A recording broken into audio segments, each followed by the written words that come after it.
Sa mga kaibigan ko dito, bago ang lahat, kung di pa kayo nakapollow, follow muna kayo. Panood nyo na ba yung movie sa Netflix ngayon, yung Under Paris? Tungkol ito sa shark na napunta sa Paris. Pero hindi ko na ikukwento kung paano siya nakarating doon sa Paris. Kaya kailangan nyo siyang panoorin sa Netflix. Dito promotion at wala rin akong balak mag-promote doon.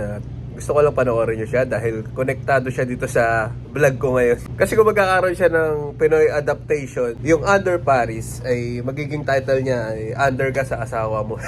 Pero lang, baka siya pwedeng Under Pasig, ganun, or Under Malabon. Yan, yung mga lugar na may mga river tsaka bahain. Panoorin nyo yung movie na yun. Tatakot ka, magugulat ka, talagang mapapatalon ka dahil hindi mo alam kung kailan lalabas yung shark. Anyways, ginawa ko lang siyang intro para sa vlog ko na ilalabas ngayon. Dahil kumuha ako ng mga shots sa Dampalit Mega Dike. Kung hindi nyo alam yon at naghahanap kayo ng site na pwede nyo puntahan dito sa Manila, puntahan nyo yung lugar na yun. Pwede kayo mag-relax at located siya sa Malabon, Dampalit, Malabon. Kaya ako naman nasingit yung Under Paris doon dahil may tubig din doon sa Dampalit Mega Dike nga eh.